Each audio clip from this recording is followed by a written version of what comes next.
한국 기술력은 전부 거품일 뿐이다. 냉정하게 말해서 한국이 독일의 기술력을 쫓아오려면 30년은 이르다. 여기 한국이라는 나라 자체가 거품이라고 주장하는 독일 여성이 있습니다. 그런데 그녀는 우연히 독일 정부에서 송출한 한국 관련 영상을 보게 되었고, 이내 믿을 수 없다는 듯 입을 틀어막으며 경악을 하고 말았다고 하는데요. 그렇다면 그녀가 대체 어떤 영상을 시청했던 것일까요? 안녕하세요. 저는 독일 출신의 하이케라고 합니다. 저는 대학교 진학을 앞둔 학생으로 현재 대학교 문제 때문에 부모님과 엄청난 마찰을 빚고 있는데요. 그건 바로 나름 독일 최고의 기술 기업에서 연구원으로 일하시는 아빠가 저를 한국으로 유학 보내려고 했기 때문입니다. 이건 정말 말도 안 되는 상황이었어요. 생각해보세요. 독일은 유럽 최고의 기술 강국이고 아빠는 그러한 기술 강국에서도 최고로 알아주는 기업에서 연구개발을 맡으신 분이었습니다. 그런 독일 기술의 최전선에 있는 사람이 자존심도 없는지 멀쩡한 독일 대학교를 놔두고 한국 같은 알아주지도 않는 국가로 유학을 가라는 게 말이나 되는 소리란 말인가요? 그러나 아빠는 제 진로가 공학 쪽인 이상 이젠 선택의 여지는 없다며 독일은 지는 해고 한국은 떠오르는 태양이니 저는 미래를 내다보고 반드시 한국으로 가야 한다며 거의 저를 강제로 한국으로 보내려고 하더라고요. 아빠는 살면서 단 한 번도 고집을 부리거나 혹은 틀린 말을 하시는 법이 없었는데 도대체 이런 존경스러운 아빠가 왜 자꾸만 한국행이라는 이상한 고집을 부리시는 건지 저는 도대체 이해가 안 가서 한국에 대한 울분의 감정마저 들었습니다. 그런데 얼마 후 이러한 부녀 간의 갈등에 쐐기를 박는 사건이 터지게 됩니다. 바로 아빠가 차량을 바꾸셨는데 그건 다름 아닌 한국의 현대 브랜드의 차량인 거 아니겠어요? 저는 정말 금방이라도 기절할 듯이 엄청난 혼미함을 느끼게 됩니다. 이쯤 되자 저는 아빠가 일부러 이러시는 건가 하는 생각까지 들었거든요. 아니, 독일이야말로 전 세계 자동차 시장을 지배하는 최고의 브랜드 파워를 가졌고 요즘 전 세계에서는 독일 차량을 구매하지 못해서 안달인데 어떻게 아빠는 그런 완성도 높은 독일산 차량을 놔두고 한국 따위의 자동차를 구매할 수가 있단 말인가요? 저는 독일인으로서 그리고 예비 공학도로서도 자존심에 큰 상처를 입었고 결국 아빠에게 한 소리를 하고 말았습니다. 아빠는 자존심도 없어요? 어떻게 세계 최고의 독일산 차량을 놔두고 현대 같은 이름도 없는 브랜드의 차량을 구매할 수가 있죠? 나름 독일을 대표하는 기술 연구원인 아빠가 한국산 제품을 구매하다니 정말 친구들이 보면 저희 가족이 파산을 해서 돈이 없어 한국산 차량을 샀다고 생각할 거예요. 도대체 왜 그런 멍청한 결정을 내리신 거예요? 아빠는 독일 차량의 기술력은 전 세계 최고인 것을 그 누구보다 잘 아는 사람이잖아요. 그러나 반성을 하는 척이라도 할 거라고 생각했던 아빠는 그저 사람 좋은 미소를 지으며 충격적인 답변을 해오시는 거 아니겠어요? 하이케, 그렇다면 너는 왜 한국산 차량이 독일 브랜드의 차량보다 후진적인 기술력을 가지고 있다고 생각하는 거니? 대답을 못하는 거 보니 너는 막연한 편견에 사로잡혀 있을 뿐인 것 같구나. 모름지기 공학자라면 자신의 논리에 대한 확실한 근거가 있어야 한단다. 물론 독일산 내연기관 차량은 전 세계 최고의 기술력으로 만들어졌다는 내 주장은 사실이란다. 하지만 아빠가 구매한 차량을 좀 보렴. 이게 내연기관 차량처럼 보이니? 이건 전기차고 전기차 분야에서의 한국의 기술력은 단언컨대 전 세계 최고라고 할 수 있어. 독일은 한때 내연기관 분야에서 막대한 이익을 챙겨왔지만 그저 과거의 성공에 안주한 채 새로운 기술을 개발하려고 하지 않았지. 이러한 안일함은 결국 기술 정체라는 악수를 만들어냈고 냉정하게 독일 브랜드의 전기차 기술력은 경쟁력이 아예 없는 상태라고 할 수 있어. 하지만 한국은 후발주자임에도 불구하고 내연기관 차량의 기술력을 빠르게 올렸을 뿐더러 앞으로 새로운 시대를 열 전기차 기술 개발을 게을리하지 않았고 결국 독일을 아득히 뛰어넘는 기술력을 가지게 되어 세계 전기차 시장을 주도하게 되었지. 그런데 독일 입장에서 더 암울한 점은 한국은 단순히 독일의 기술력을 능가한 수준이 아니라 거의 몇 년 이상의 기술 격차를 벌려놓으며 그야말로 독일은 눈 떠보니 기술 후진국쯤으로 회귀해버린 셈이 되어버렸다는 거야. 일단 한국의 고급 배터리 기술만 보더라도 독일은 흉내조차 못 내는 게 현실이라고 할 수 있는데 실제로 한국은 LG 에너지 솔루션과 삼성 SDI와 같은 기업을 필두로 글로벌 배터리 시장을 장악하고 있거든. 한국 배터리 기업은 전 세계 전기차 배터리 시장의 50% 이상을 점유하고 있으며 한국 자동차 제조업체뿐만 아니라 테슬라, 제너럴 모터스 등 글로벌 대기업에도 첨단 배터리를 공급하고 있지. 즉, 한국은 경쟁에서 뒤처진 독일뿐만 아니라 경쟁 상대인 미국의 기술력조차 능가했고 미국도 한국의 공급망 없이는 전기차를 생산조차 불가능한 그야말로 한국이 모든 것을 주도하는 상황이 지금의 현실이라는 거지. 이건 정말 말도 안 되는 상황이라고 할 수 있어. 한국은 리튬이나 코발트와 같은 중요 원자재 매장량이 거의 없음에도 그저 기술 혁신과 효율적인 공급망 관리만으로 배터리 산업을 지배하게 되었거든.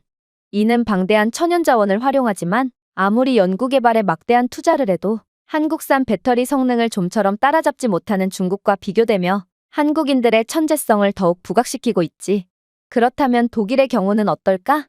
다음 미래 먹거리 산업은 배터리라고 하지만 과연 독일은 이에 잘 대응하고 있을까? 안타깝게도 독일의 배터리 혁신은 실패했고 독일 자동차 제조업체들은 기술력 부족으로 인해 다른 국가들의 배터리 공급업체에 의존해 있는 게 현실이야.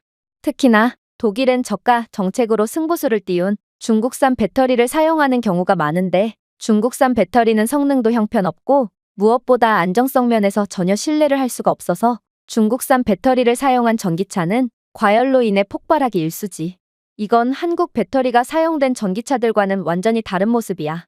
현대 아이오닉 5만 해도 단 18분 만에 10%에서 80%까지 충전되어 최대 614km의 주행거리를 제공하며 전기차 운전자의 고질병인 주행거리 불안을 크게 줄여주었거든.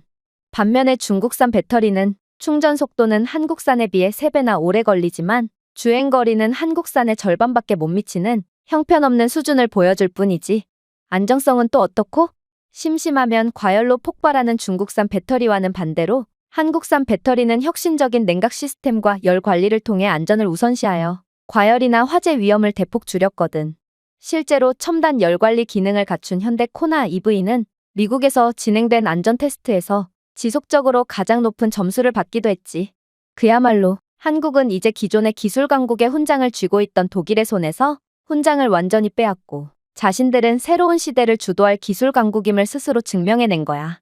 그리고 언젠가 본격적인 전기차 시대가 도래한다면 한국은 그 막대한 이익을 독차지함으로써 그 즉시 유럽 전체를 먹고 미국과도 견줄 엄청난 경제대국으로 발돋움하겠지. 하지만 한국은 늘 그래왔듯이 이러한 대성공에도 절대로 안주하려 하지 않을 거야. 이들은 특유의 천재성을 바탕으로 끊임없는 연구개발을 지속할 것이고 결국 한국은 기술력 하나로 세계를 지배하게 되겠지. 한국의 이러한 저력을 보면 꼭 예전의 독일의 모습을 보는 것 같아. 독일 또한 기술력 발전을 모토로 삼아 혁신에 혁신을 거듭했거든. 그러나 그러한 혁신은 정체되었고 이제는 한국이라는 신흥 강자에게 자리를 내주게 된 거야. 하이케, 너라면 이런 독일산 전기차를 구매하겠어? 독일산 차량은 이제 더 이상 100% 독일인들이 만든 게 아닌 차를 뜯어보면 중국산 부품이 태반으로 이젠 한국과는 비교가 안 되는 수준에 이르렀어. 그러니 하이케, 내가 진정으로 훌륭한 공학자가 되고 싶다면 이젠 현실을 인정하고 겸허한 자세로 상황을 바라볼 필요가 있단다. 독일이 경쟁에서 뒤처졌다는 사실을 인정하지 않으면 우리는 절대로 발전할 수가 없거든. 아빠의 말씀에 저는 큰 충격을 받을 수밖에 없었습니다. 몇 년 전까지만 해도 중국과 엮이면 안 좋은 일들만이 벌어진다는 우스갯소리까지 있었는데 어떻게 독일이 그런 중국과 엮이는 처지가 되었다는 말인지 저는 도저히 이러한 충격적인 현실을 받아들일 수가 없었죠. 그래서 배터리 등의 기술력은 분명 한국이 우위를 점하고 있지만 독일은 다른 소프트웨어적인 측면에서 압도적인 기술력을 선보이면 될 문제 아니냐며 거의 따지듯 물어보게 되는데요. 하지만 아빠는 여전히 단호한 표정을 지으실 뿐이었고 더욱 충격적인 이야기를 해오더군요. 하이케, 안타깝게도 독일은 모든 기술 분야에서 한국에 잠식당하고 있어. 잘 봐. 독일 자동차 제조업체들은 양방향 충전 및 자율주행 기능과 같은 첨단 스마트 기능을 아직까지도 제대로 구현해내지 못하고 있지. 반면에 한국 전기차는 이러한 양방향 충전이나 자율주행뿐만 아니라 현대와 기아 전기차는 이미 V2L 기능을 제공하여 차량이 외부 장치에 전원을 공급할 수 있거든. 그러나 독일 전기차에는 이러한 기능이 전혀 없지. 이뿐만이 아니야. 한국은 AI 분야에서 막대한 기술력을 자랑하고 있는 국가로 이를 기반으로 한국산 브랜드들은 AI 기반 운전자 지원, 증강현실 헤드업 디스플레이 등 글로벌 소비자들에게 어필할 수 있는 첨단 기술 기능을 제공하고 있지. 그러나 독일은 여전히 기본적인 AI 기술조차 구현해내지 못하고 있고 이러한 기술 정체야말로 독일 브랜드의 경쟁력을 떨어뜨리는 주된 요인이라고 볼 수 있어. 하지만 무엇보다도 소름 돋는 점이 무엇인 줄 아니? 한국 자동차 제조업체들은 수직 통합을 통해 비용 효율성을 달성했고, 자체 배터리 및 부품 생산을 통해 효율적인 조립 공정을 구축해냈다는 거야. 즉, 한국은 이러한 효율적인 기반을 바탕으로 경쟁력 있는 가격대의 고품질의 기능의 전기차를 제공할 수 있다는 거지. 일례로 현대 아이오닉 5는 경쟁 모델인 아우디 Q4 이트론보다 $10,000나 저렴하지만 성능이나 기능은 현대 쪽이 압도 우위를 가져가고 있어. 그런데 도대체 누가 아우디를 구매하겠어? 만약 어떤 가게에서 카카오가 듬뿍 들어간 초콜릿을 $1에 판매하는데 옆 가게에서는 중국산 인공색소와 설탕만이 잔뜩 들어간 저질 초콜릿을 $2에 판매한다고 생각해봐. 하이케, 너는 어느 가게에서 초콜릿을 구매할 거야? 이건 아주 간단한 문제고, 결국 기존의 성공에 안주하고만 있던 독일은 지속적으로 효율성에 대한 노력을 해온 한국에 완전히 짓눌리게 되었다는 거야. 이쯤 되자 저는 더 이상 아빠의 말씀이 귀에 들어오지 않았습니다. 그저 남은 건 자존심만이 되어 반박을 위한 반박만을 할 뿐이었죠. 아빠, 이건 정말 말도 안 돼요. 그리고 초콜릿을 비교하는 것도 전혀 맞는 비유가 아니라고요. 한국 브랜드와 독일 브랜드는 그 신뢰도와 브랜드 이미지 수준 자체가 다른데 어떻게 둘을 그렇게 단순하게만 비교할 수 있겠어요? 독일은 수십 년간 좋은 이미지를 쌓아왔고 소비자들은 기술력이 조금 떨어지더라도 독일 브랜드를 신뢰할 거예요. 그러나 아빠는 여전히 냉정하셨습니다. 아빠는 차분한 표정으로 저를 응시하시더니 이내 상상치도 못한 말을 해오기 시작했거든요. 하이케, 브랜드 이미지를 쌓는 건 어렵지만 이미지가 훼손되는 건 정말 한순간이란다. 한국 브랜드는 모든 부품과 기술력을 자체 개발하지만 독일 전기차는 기술력이 없어서 중국산 저가 배터리와 부품에 전적으로 의존하고 있잖니? 결국 한국 브랜드는 신뢰성과 높은 재판매 가치를 인정받아 국제 소비자 만족도 조사에서 지속적으로 최고 순위를 차지하며 기존의 독일의 자리를 꿰찬 지 오래란다. 그러나 독일은 지속적인 중국산 부품의 폭발 사고로 인해 내연기관으로 얻은 이미지를 전부 다 깎아먹고 독일 브랜드 하면 연상되는 게 중국일 정도로 처참한 이미지를 가지게 되었지. 즉, 한국 브랜드는 독일 브랜드의 파워를 넘은 지 오래고 이게 바로 아빠가 한국 브랜드의 차량을 구매한 이유란다. 그리고 확신하건대 아무리 보수적이고 독일 브랜드만을 구매하는 독일인들일지라도 5년 내로 한국산 브랜드의 압도적인 면모에 결국 고개를 돌릴 것이고 독일 고속도로는 전부 한국산 차량들로 채워지게 될 거야. 기술력은 애국심을 이기거든. 실제로 매우 보수적인 성향이 있는 독일인들은 아직도 전기차가 아닌 내연기관 차량을 선호하기 때문에 독일 내의 한국산 차량 점유율이 낮아 보이는 거지. 전기차만 놓고 봤을 때는 상황이 완전히 다르지. 국내 브랜드에 대한 충성도로 유명한 독일에서도 현대 코나, 기아, 니로와 같은 한국 전기차는 베스트셀러가 되었고 현대 아이오닉 5도 폭스바겐 전기차 모델을 압도하고 있거든. 자동차 자부심이 하늘을 찌를 듯한 독일이 이 정도인데 다른 국가들은 오죽하겠니? 이제 한국에겐 고공행진만이 남아있는 셈이고 아빠는 이 나라가 어디까지 날아갈지 상상조차 안 된단다. 그러면서 아빠는 이런 한국에 투자하지 않고 늙어빠진 독일의 인생을 베팅하는 건 바보 같은 짓이라며 반드시 한국 유학을 떠날 것을 강요했는데요. 결국 저는 그런 아빠에게 학을 떼며 도망쳐 나올 뿐이었습니다. 독일이 잘하는 분야는 전기차 분야뿐만이 아닌데 도대체 무슨 이유로 전기차만을 고집하며 자꾸만 한국을 과대평가한다는 말인가요? 하지만 그러던 어느 날 저는 충격적인 영상을 접하게 되었습니다. 그건 바로 독일의 공영방송에서 정부 대변인의 연설을 송출해 주었기 때문인데요. 그런데 정부 대변인은 미국의 중국 제재가 더욱 극심해지고 있고 미국은 동맹국들이 중국 제재에 동참하길 원하므로 독일은 더 이상 중국과의 협력이 어려워졌다고 하는 거 아니겠어요? 그러면서 중국과의 관계가 단절된다면 독일은 중국산 저렴한 부품에 대한 공급망을 잃어서 전기차 등의 각종 기술 분야에서 경쟁력이 저하될 거라며 울상을 짓더라고요. 하지만 무엇보다 충격적인 점은 따로 있었습니다.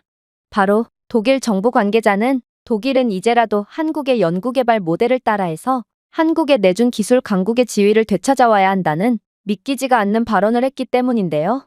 이건 명백히 독일의 기술력이 한국의 진작에 압도당했다는 것을 인정하는 발언이었기에 저는 충격의 도가니에 빠질 수밖에 없었습니다. 독일 정부조차 이러한 사실을 인정하다니 저는 그간 우물한 개구리일 뿐이었던 거거든요. 결국 저는 패닉에 빠져 돌발 결정을 내리게 되었습니다. 바로 한국이 어떤 나라인지 직접 파악하는 거였죠. 사실 저는 독일인으로서 기술 강국의 지위를 빼앗겼다는 데서 나오는 열등감에 돌연 한국행을 결정한 거였기 때문에 어떻게 해서든 한국의 꼬투리를 잡아 한국의 열등한 면모를 포착하겠다는 못된 심보를 가지며 한국행을 강행한 거였습니다. 그래서 한국에 도착해서도 여전히 뚱한 표정을 지으며 공항을 이리저리 살펴볼 뿐이었죠. 그런데 그렇게 두리번거리던 저는 이내 충격적인 장면을 목격하게 되었습니다. 바로 웬 공항 부스에 수많은 외국인들이 모여있길래 뭔가 싶었더니 알고 보니 한국에서는 여행의 편의를 증대시켜줄 수 있는 임대 스마트폰을 대여해주는 서비스를 시범 운영하고 있는 거 아니겠어요? 심지어 한국은 그 어떠한 보증금도 없이 스마트폰을 대여해 주었기에 저는 이러한 한국의 충격적인 행보에 기가 찰 따름이었습니다. 도대체 어떻게 이런 말도 안 되는 서비스를 제공할 수가 있단 말인가요? 그러나 제가 그렇게 한국인 공항 직원에게 이건 미친 짓이라며 항변 아닌 항변을 하자 직원은 유창한 영어를 구사하며 놀라운 답변을 건네오기 시작하더라고요.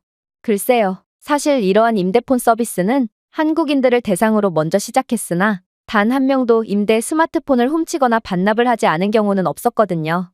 그리고 저희가 외국인들을 대상으로 임대 스마트폰 대여 사업을 진행하는 이유는 간단해요.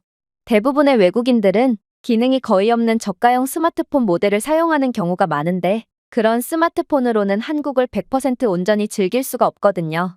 한국은 스마트폰으로 결제와 각종 예약, GPS를 통한 미화 추적, 건강관리 등 삶 전반에 걸친 모든 부분을 처리하므로 고성능의 스마트폰이 필수죠. 지금 보니까 당신의 스마트폰도 저가형 모델 같은데 원하신다면 임대 스마트폰을 대여해드리겠습니다. 이건 정말 충격적인 상황이었습니다. 어떻게 한국인들은 보증금을 맡기지도 않았음에도 이러한 삼성의 최신 기종 스마트폰을 훔치지 않고 그대로 반납할 수가 있단 말인가요? 그리고 외국인들의 여행 만족도를 위해 스마트폰 대여 사업을 실시하는 한국의 놀라운 배려심도 상당히 인상 깊었습니다. 어쩌면 이러한 고객 배려야말로 한국 브랜드들이 이윤 추구와 비용 절감에만 미쳐있는 독일 브랜드를 짓누를 수 있었던 이유가 아닐까 싶었죠. 아마 이번에 한국의 최신 기종의 스마트폰을 체험한 외국인들은 다음에 스마트폰을 구매할 기회가 있을 때 더 익숙한 삼성 브랜드를 선택할 확률이 높거든요. 그렇게 저도 모르게 삼성 스마트폰을 대여하게 되었고 많은 생각에 잠기게 되었습니다. 독일은 삼성과 같은 글로벌 스마트폰 제조 브랜드 따위는 존재하지도 않고 가난해진 독일인들은 그저 저가형 스마트폰만을 구매할 뿐이거든요. 하지만 기술 강국 한국은 전 세계를 호령하는 글로벌 브랜드인 삼성을 보유하고 있었을 뿐만 아니라 이런 고급형 스마트폰을 아무렇지도 않게 무료로 대여해주고 있다니 저는 이 나라가 얼마나 부유하고 시민의식도 훌륭한 국가면 이런 배짱 좋은 시스템을 운영할 수가 있는 건가 싶어 헛웃음이 절로 나왔습니다. 하지만 한국의 두려운 점은 이게 시작이었습니다. 저는 대여받은 임대폰에 설치되어 있는 공항택시 호출 앱을 확인하게 되는데 이 앱을 통해 외국인 전용 택시까지 호출할 수 있었기에 저는 이러한 흥미로운 기능을 한번 이용해보기로 했는데요. 그런데 마치 운명처럼 제게 배정된 자동차는 다름 아닌 한국의 현대 전기차인 거 아니겠어요? 저는 택시조차 비싼 전기차로 운행할 정도면 한국은 대체 얼마나 부자 나라인 건가 싶어 당황하면서도 아무튼 이건 한국 전기차를 직접 경험하고 평가할 수 있는 좋은 기회라고 생각되었습니다. 그렇게 저는 비장한 표정으로 한국 택시에 탑승하게 되었죠. 그리고 저는 택시에 탑승하자마자 경악을 금치 못하고 말았습니다. 왜냐하면 한국 전기차는 생각보다도 훨씬 더 놀라운 성능을 자랑하고 있었거든요. 일단 좌석에는 별도의 스크린이 설치되어 있었고 이 스크린은 실시간 GPS 기능을 지원하여 거쳐가는 지역의 명소나 안전 팁에 대한 자세한 여행 가이드를 제공했는데요. 심지어 이 전자 스크린은 AI 시스템을 통해 도착지 근처의 행사 일정을 소개해준다거나 독일인들은 어떤 곳을 주로 방문하는지 등을 알려주며 그야말로 하나의 관광 가이드의 역할을 수행하고 있더라고요. 하지만 더욱 놀라운 점은 따로 있었습니다. 저는 혹시나 싶어 전자 스크린을 통해 얻은 정보를 QR코드를 통해 스마트폰으로 전송받으려고 시도했는데 저는 분명 데이터를 구매하지 않은 상황이었음에도 문제없이 정보를 전송받고 인터넷 검색까지 가능한 거 아니겠어요? 아니, 도대체 데이터도 없이 어떻게 인터넷을 연결할 수가 있단 말인가? 저는 이 택시가 귀신이라도 들린 택시인 건가 싶어 화들짝 놀라고 말았는데요. 그런데 제 당황해하는 모습을 본 한국인 택시 기사는 능숙한 영어를 구사하며 충격적인 정보를 건네오기 시작하더라고요. 외국인 손님들은 하나같이 놀라시더라고요. 한국의 공항 택시는 와이파이를 지원하고 있고 자세히 살펴보면 휴대폰 충전 기능까지 지원하고 있답니다. 아무래도 외국의 차량에서는 와이파이가 지원되는 경우가 많이 없나 본데 한국은 택시부터 해서 웬만한 대중교통에는 무료 초고속 와이파이가 제공되므로 마음대로 사용하셔도 됩니다. 아니, 이렇듯 무료 와이파이가 어디에서나 공급되는 것이 말이나 되는 상황이란 말인가? 독일에서는 이러한 무료 와이파이는커녕 데이터조차 잘 안 터지는 곳도 많다는 것을 고려한다면 이건 정말 믿기지가 않는 인프라 수준이었습니다. 하지만 한국의 기술력은 뭘 이 정도 가지고 놀라냐는 듯 더욱 기가 막힌 모습들을 자랑하기 시작했죠. 왜냐하면 저는 전자 스크린을 조작하며 택시 실내 온도까지 조절할 수 있었고 음악 등을 설정할 수도 있었기 때문인데요. 이는 외국인 택시에서만 시범 운영하는 기능으로 한국은 고객의 편의성 증대를 위해 점차 모든 택시에 이러한 승객 맞춤 기능을 확대할 거라고 하더군요. 사실 독일에서는 비싼 택시 요금에 비해 서비스는 무척이나 형편없는 경우가 많은데요. 택시 기사들은 승객들을 태우고도 멋대로 담배를 피운다거나 하며 저질스러운 행동을 일삼고 있거든요. 독일인들은 하나같이 그건 전부 난민 출신 택시기사의 만행이라며 책임을 회피하고 있지만 저는 난민이나 이민자 출신이 그 정도로 완벽한 독일어를 구사하는 것을 본 적이 없습니다. 아무튼 저는 한국의 최첨단 택시에서 시간 가는 줄 모르고 기능들을 구경했고 이러한 택시의 기능 중에는 관광객에게 최적화된 AI 기반 내비게이션 시스템으로 경치 좋은 경로를 선택하거나 이동 중에 랜드마크를 들를 수 있는 옵션까지 존재하더라고요. 이러한 기능은 택시 기사 입장에서는 더욱 많은 주행거리를 가져가면서 택시 요금을 더 받을 수 있고 승객 입장에서는 더욱 만족스러운 여정을 보장하기 때문에 결과적으로는 모두가 이익을 보는 천재적인 기능이었습니다.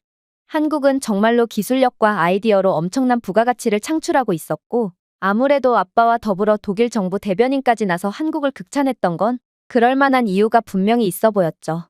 그런데 이러한 감탄도 잠시 갑자기 택시 내부에서는 소름 돋는 경고 사이렌 소리가 울리기 시작하는 거 아니겠어요? 저는 정말 깜짝 놀라서 설마 중국산 부품을 사용한 독일 차량처럼 갑자기 제멋대로 차량이 터지기라도 하는 건가 싶어 공포에 질리고 말았는데요. 그런데 택시 기사는 제게 미안하다는 말을 시작으로 정말 상상치도 못한 말을 건네오기 시작하더라고요. 이 택시는 차량 내부에 AI 기반 카메라가 운전자의 눈 움직임이나 자세 및 표정을 모니터링하여 피로나 주의산만의 징후를 감지하고 있거든요. 그리고 운전자가 졸음운전을 하거나 불편한 상황이라고 판단되면 차량은 실시간 알림을 울리며 경고하거나 혹은 자율주행 모드로 들어가 위기에 빠진 운전자 대신 차량을 운전합니다. 당연히 저는 졸음운전을 하지는 않았지만 만성적인 허리 통증 문제가 있어 자세가 잠시 불안정했고 그래서 알림이 울린 것 같네요. 놀라셨다면 정말 죄송합니다. 저는 정말 까무러칠 정도로 놀라고 말았습니다. 한국은 기술력 하나로 졸음운전으로 인한 사고까지 방지하는 말도 안 되는 국가였거든요. 지금도 전 세계에서는 졸음운전으로 인해 엄청난 사상자가 발생하고 있다는 것을 고려한다면 저는 한국이야말로 전 세계를 구원할 슈퍼 히어로 같은 존재가 아닐까 하는 생각마저 들었는데요. 도대체 한국은 어떻게 이런 말도 안 되는 기술을 구현해낼 수 있던 건지 저는 이런 기술을 아무렇지 않게 만들어내는 한국인들의 뇌구조를 들여다보고 싶은 생각까지 들었죠. 하지만 한국의 진짜 무서운 점은 따로 있었습니다. 한국은 이러한 최첨단 차량 기능뿐만 아니라 고속도로 인프라마저 타의 추종을 불허하고 있었거든요. 일단 한국에서는 고속도로를 주행할 때도 이상하리만큼 고요해서 이상하다 싶었는데 알고 보니 한국의 고속도로는 타이어 소음을 줄여주는 소재가 주입된 소음 감소 아스팔트를 사용하고 있었고 주기적으로 유지 관리를 해주고 있기에 소음이 거의 발생하지 않고 있던 거였습니다. 많은 사람들이 독일은 자동차 강국이니 고속도로 인프라도 훌륭할 거라고 생각하지만 이러한 소음 감소 도로는커녕 군데군데 구멍이 난 아스팔트가 보수 없이 수십 년째 방치되고 있을 뿐인데요. 그래서 속도 제한이 관대한 도로에서는 소음 때문에 도저히 창문을 열어놓을 수가 없을 지경입니다. 하지만 한국은 이러한 기본적인 인프라마저 독일을 압도하고 있던 것이죠. 그러나 그 중에서도 가장 충격적이었던 점은 바로 한국의 AI 기반 감시 드론이었습니다. 저는 웬 고속도로 한복판에 드론이 날아다니길래 도대체 이게 뭔가 싶어 벙찌고 말았는데요. 그런데 알고 보니 고속도로 드론은 사고나 유지보수가 필요한 곳을 파악하고 교통 흐름까지 모니터링하며 이러한 정보를 실시간으로 고속도로 관리자에게 전송하고 있다고 하더라고요. 그리고 한국인 택시 기사는 이러한 드론이야말로 한국의 고속도로가 늘 새 것처럼 유지될 수 있는 비결이라며 자신의 조국에 대한 자랑스러움을 내비쳤죠. 심지어 이러한 드론은 인적이 드문 고위험 도로에서의 고장이나 응급 상황 발생 시에도 출동하며 야간에 운전자가 도로에서 발이 묶일 경우 우선적으로 필수 물품을 전달하거나 주변 지역을 밝히면서 사고를 방지하는 역할까지 수행한다고 했는데요. 저는 이러한 한국의 놀라운 기술력에 이젠 놀라기도 지쳐 한숨을 쉴 뿐이었습니다. 그리고 이런 나라에서 사는 한국인들은 자부심이 넘칠 수밖에 없겠구나 싶어 살면서 처음으로 제 조국인 독일이 부끄러워지기까지 했죠. 독일인인 제가 한국을 얕잡아 봤던 건 그야말로 주제도 모르는 바보 같은 짓이었거든요. 이 택시는 한국이 자체 개발했다는 지능형 교통체계와 AI 기반 내비게이션 시스템을 통합해서 건설 구역이나 교통체증이 일어나고 있는 구역, 그리고 악천후와 같은 도로 상황에 대한 업데이트를 실시간으로 인식했고, 결국 택시는 근처 도로에서 사고가 났다는 정보를 사전에 입수하고 최적의 경로로 우회하여 빠르게 목적지에 도착할 수 있었는데요. 이러한 마법 같은 여정을 직접 경험한 저는 한국의 기술력은 독일을 진작에 뛰어넘었고 또 앞으로도 무궁무진한 발전 가능성이 있는 무시무시한 나라라는 것을 완전히 인정할 수밖에 없었습니다. 그래서 저는 더 나은 미래를 위해 아빠의 한국 유학 제안을 받아들이기로 했죠. 한국은 분명 압도적인 선진국이었고 이런 나라에 합류하지 않는다는 것은 그야말로 완전히 추락해버린 독일 기술 산업처럼 함께 인생이 곤두박질 치는 것과 다름이 없었거든요. 제가 준비해온 내용은 여기까지입니다. 끝까지 시청해주셔서 진심으로 감사드리며 여러분들의 구독과 좋아요, 알림 설정은 영상 제작에 큰 힘이 됩니다. 이상 세모튜브였습니다.